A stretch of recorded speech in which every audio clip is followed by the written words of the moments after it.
The Yankees just got swept by the Brewers. 6-0, 4-3 in 10 innings, and 4-3 on a walk-off homer. And honestly, this series exposed the exact risk we've been talking about for weeks. Because when this team doesn't get dominant pitching all game, clean bullpen execution, and enough offense to create margin, everything becomes fragile.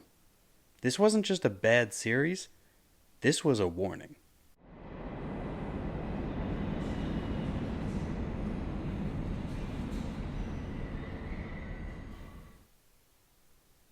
So in Game 1, we lose 6-0.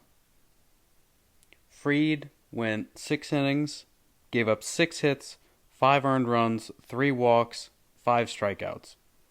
He didn't give up a lot of hard hits, but he had some walks and some untimely hits for the Brewers.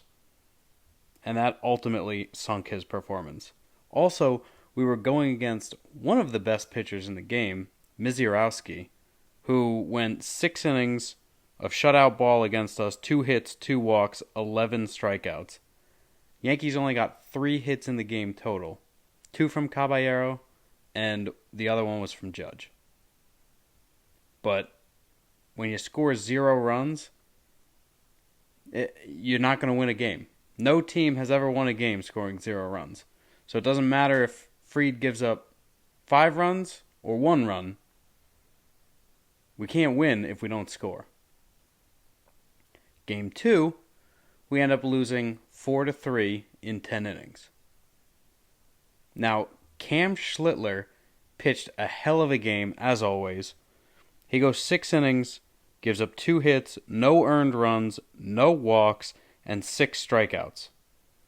There was a concern on the third batter of the game in the first inning when he got hit by the comebacker, but luckily he was not affected by it, had a phenomenal pitching performance, and unfortunately, he leaves the game with a 2-0 lead, and the first batter to come up after Cam gets taken out of the game hits a solo home run.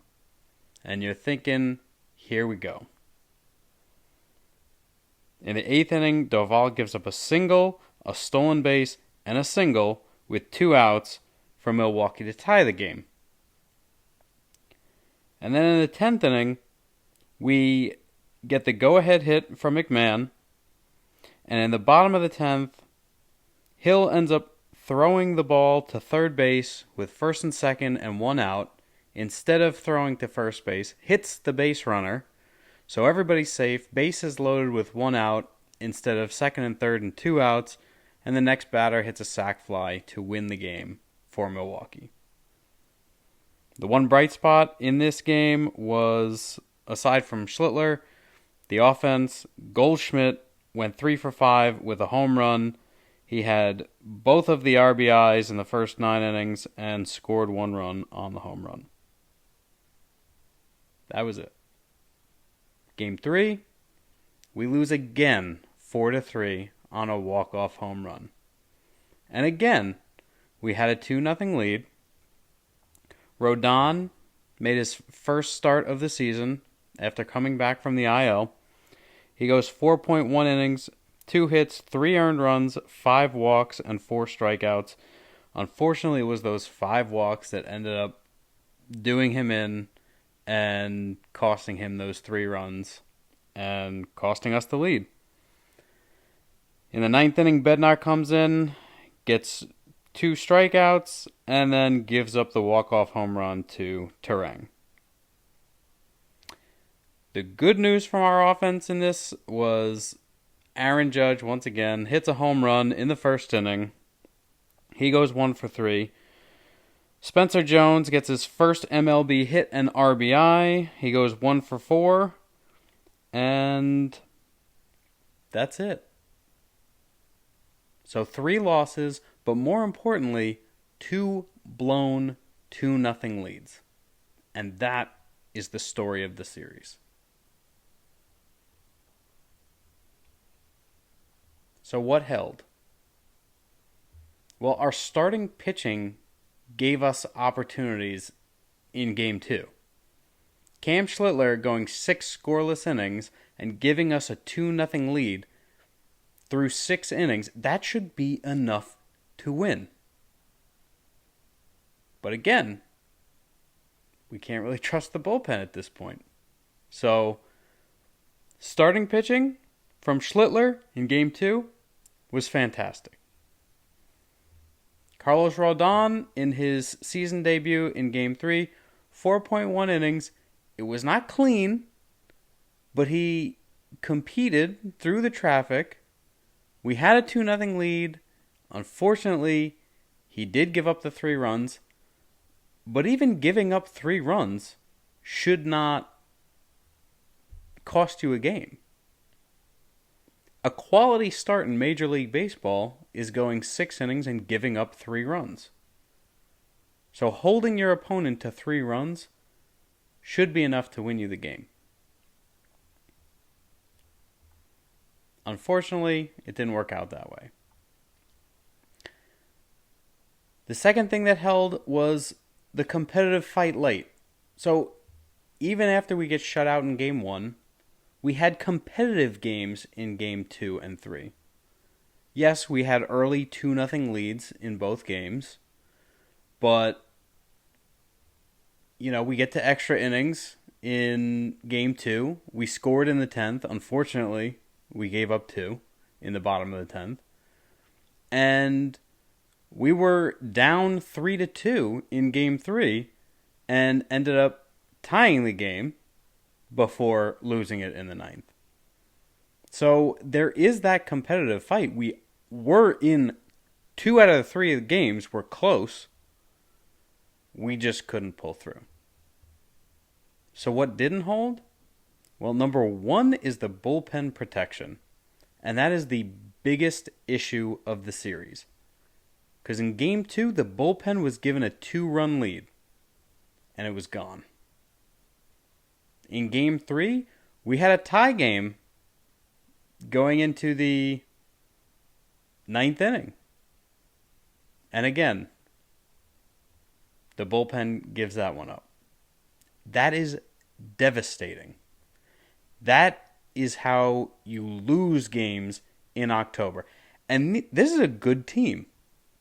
So I was looking at, our record in 1-run games. And to start the season, we had lost a bunch of 1-run games and thought, this could be an issue for us. And then we won 2 1-run games against the Angels. We won 1 1-run game against Texas. And that's it. We lost multiple 1-run games to the Rays. We lost multiple 1-run games in this series. We are 3-8 in 1-run games, which says a lot about the bullpen.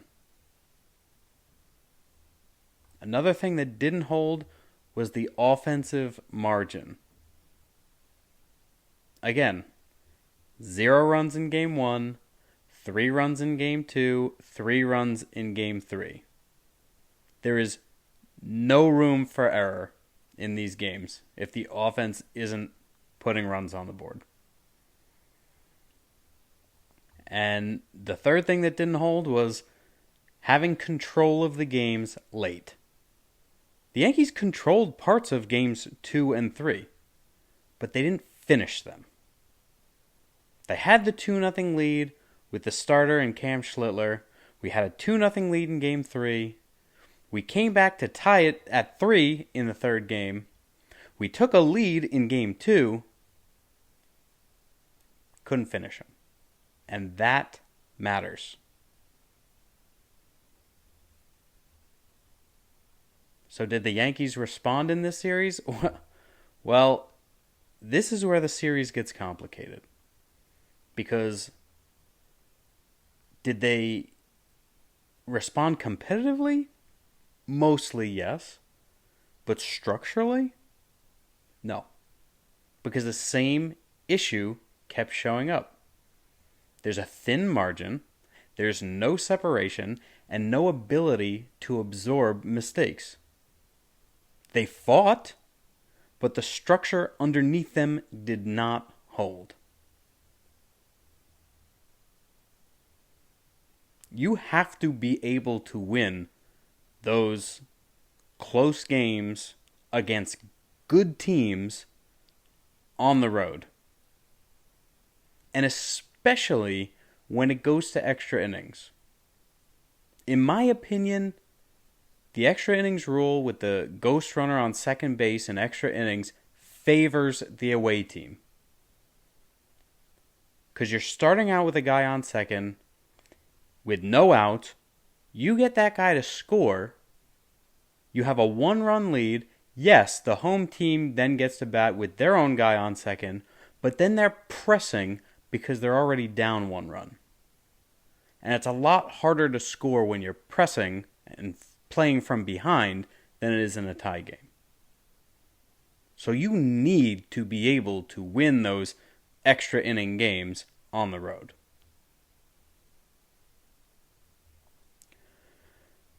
So what was the turning point of this series? In my opinion, it was in Game 2 when the bullpen collapsed. That's the moment. Because if they hold the 2-0 lead, the entire tone of the series changes.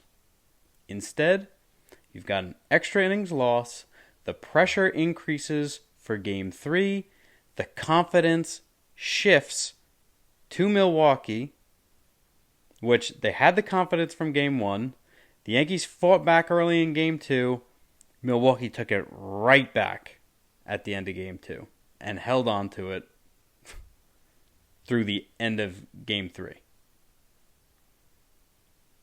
Game 3 suddenly becomes survival instead of response. And we didn't survive. So as for player performances, the positive is, I feel like we do this every week, Cam Schlittler. It was another important outing, 6 scoreless innings against a very good team, and Cam gave the Yankees exactly what we needed. Unfortunately, our concern is the bullpen execution, and they let him down. And it isn't just one bad inning. This became the defining issue of the series. The bullpen lost Game 2, and the bullpen lost Game 3. And you can't continue to lose series to good teams when it comes to your bullpen and think that you're going to be able to compete in meaningful baseball in October. And I have a very strong feeling that A, Bednar might not be our closer come October, and B, there's going to be a lot of changes to the pieces in this bullpen between now and then. But we'll see. And what's trending right now is the offensive fragility. The offense recently has improved. We've seen them score a lot of runs. We were saying just the last series how resilient they were. But this series reminds us they still struggle to create margin consistently and against good teams. And yes, we have some injuries right now.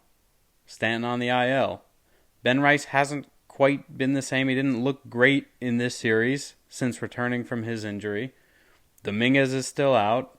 Spencer Jones, you can tell he's a rookie. He did finally get that first hit today, and hopefully that'll give him some confidence moving forward. But you got to win with the players that you have against the teams that you're facing. And we did that in the last game of the last series, but we did not do that in this series.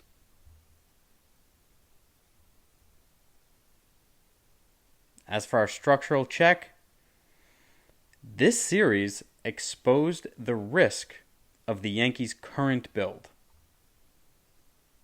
So what's aligned for us? Well, our starting pitching is still competitive. Max Fried had the one bad inning, which, yes, it was costly. but he still fought through to get 6 innings pitched. Cam gave us a gem that we're growing accustomed to. And then Rodón, first start back against a very good team. He had some issues with control, but I'm sure he'll get that back. So, the starting pitching, I'm not worried about. The team effort is still there. We're still in these 2 out of 3 games. We're very close. So our ability to stay in games is right there. As Boone would say, it's right in front of us. What's not aligned right now? Bullpen reliability. That is the biggest issue by far. You have got to have guys in the bullpen, especially in the back end of the bullpen, that you can trust, that can get the job done consistently. And yeah, Hill made a mistake in game 2. It happens. I still trust Hill. But when it's different guys giving up runs on different days, you need to have guys that you can trust consistently. You can't be losing multiple games in a series because of your bullpen. The other thing that's not aligned is the offensive separation. As we've said, they are not creating enough distance in games against good teams. So the big takeaway, this team still depends heavily on perfect pitching, close game execution, and low to zero mistake baseball. And when even one of those things slips, the structure gets real shaky real fast. So what did we learn? Well, number 1, the margin is still thin. And this series confirmed it. We've seen blowout games against teams like Kansas City, Baltimore, even Boston. You need to be able to hit like that against better teams as well. Number 2, starting pitching alone is not enough. Schlittler did his job. Rodón gave them a chance to win. And again, Max Fried gave up 5 runs. But even if he gave up 1, didn't matter. They need to be able to score runs and trust that their bullpen can hold leads. The third thing that we learned is the bullpen is now the biggest conversation. Because this series swings completely if this team could protect leads and keep tie games tied.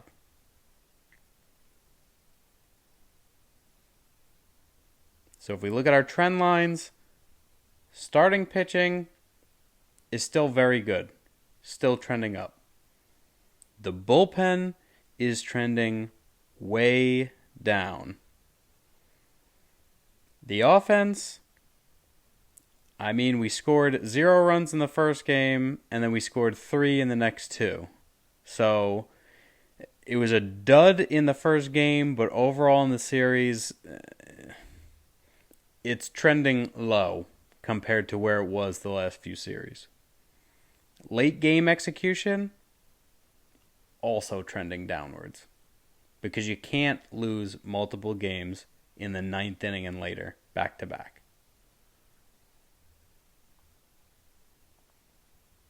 So what should we be watching for in the next series against Baltimore? Well, number 1, how does the bullpen respond? Since that's the big storyline from this series, what do we do in the next series? And again, we're facing Baltimore. We swept them in a 4-game series last weekend. So we might not even see close games. We would hope that we continue to beat up on the bad teams. But if it is a close game, has the bullpen respond? Number 2, can the offense create real margin?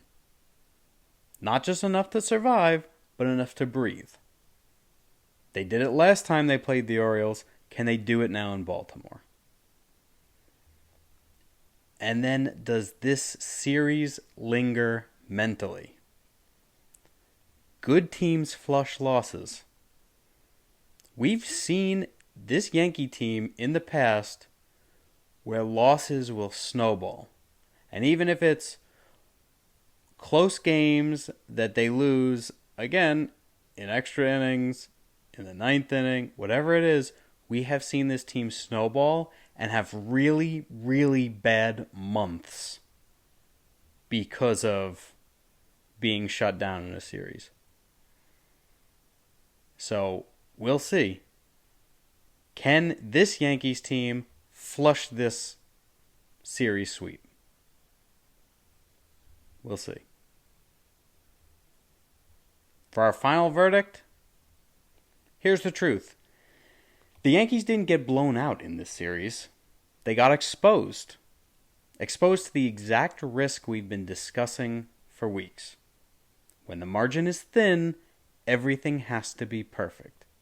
And against good teams, that's a dangerous way to live. That's the standard. It's not just getting leads, but proving that you can protect them. This is the standard with Brian Leavy.